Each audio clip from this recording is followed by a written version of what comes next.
Transcription number 1. Speed 100 word per minute. Start. Now, sir, honorable members will recall that the bill was introduced in the House of the People on the 2nd September, 1953. Stop. It has had a long history and, in one form or another, it has been before he public since the end of 1949. Stop. In the statement of objects and regions, the various stages through which the bill has passed since 1946 have been summarized, and I need not recapitulate on this occasion the circumstances in which the then Minister Government of India took the decision in early 1946 to initiate an inquiry into the reform of our company law. Stop. I would remind honorable members that between 1946 and 1948 the entire field of company law was carefully reviewed by two distinguished company lawyers who were appointed to recommend the board lines on which the present act should be revised.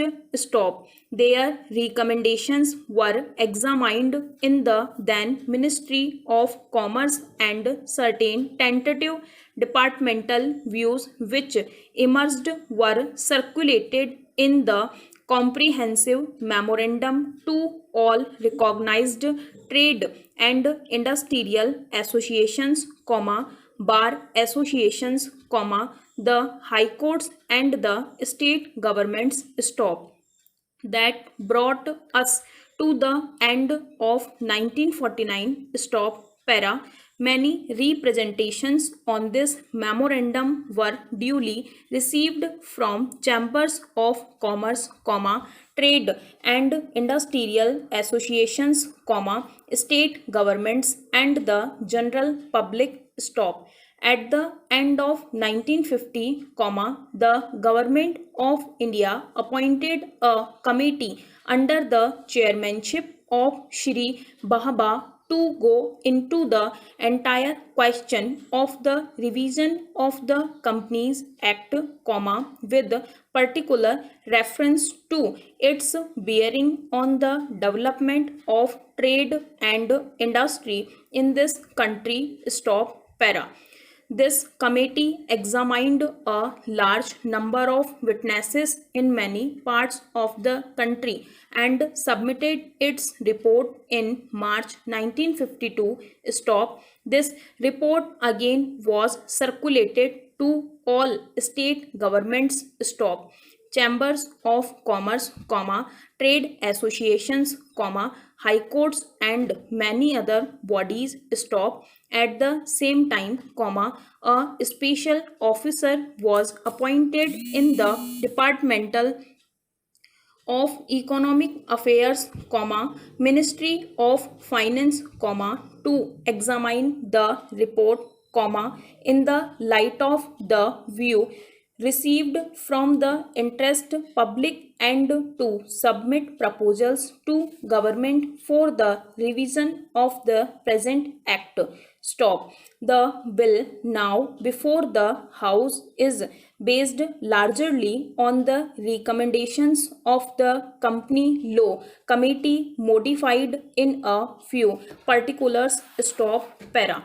Honorable members will notice that so far as public relations go, the bill has covered adequate ground. Stop. In a measure like the Companies Bill, however, which covers the entire field of the operation of joint stock companies, the limit of consultation and discussion can never be exhausted, and I would like to inform honorable members that although the bill was introduced in Parliament over 7 months ago, The officers have been engaged throughout this period in further studies and informal discussions with the interest concerned, and on occasions I have also participated in such discussions.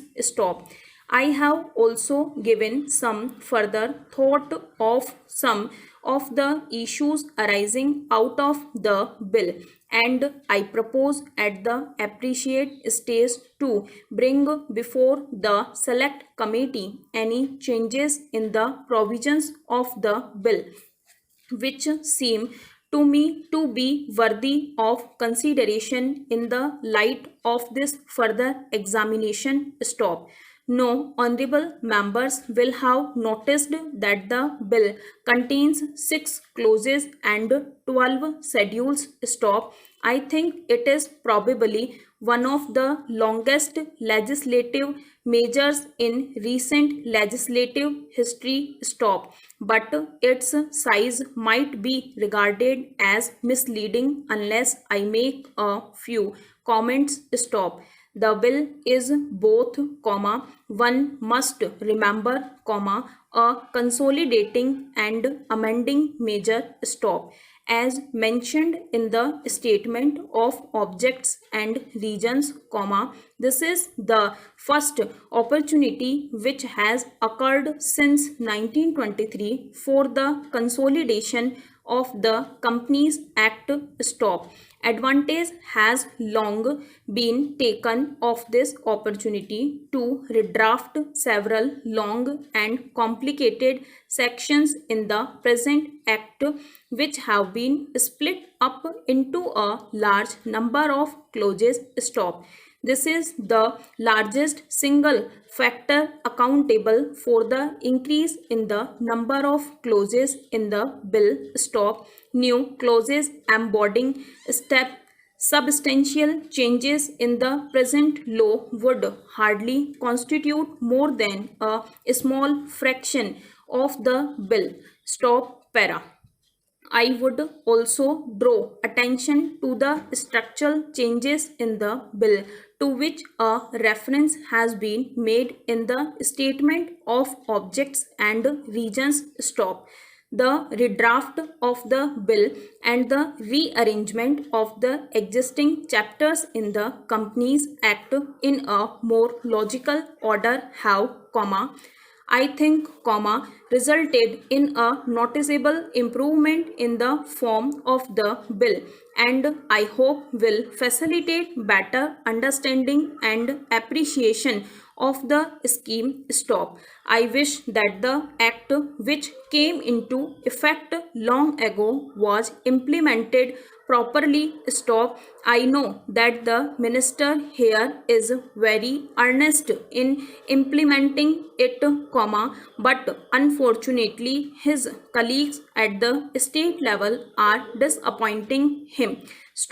Unfortunately, no steps have been taken for trimming or toning up the administration at the state level, and at the district levels they have to be taken immediately. Thank you. इस channel को subscribe करें और bell icon को press करें ताकि latest video की जानकारी आप तक सबसे पहले पहुंच सके। वीडियो को लाइक और डिसलाइक अवश्य करें। कोई सुझाव और प्रश्न हो तो कमेंट बॉक्स में लिखें और वीडियो को अपने फ्रेंड्स और क्लासमेट्स को शेयर करें।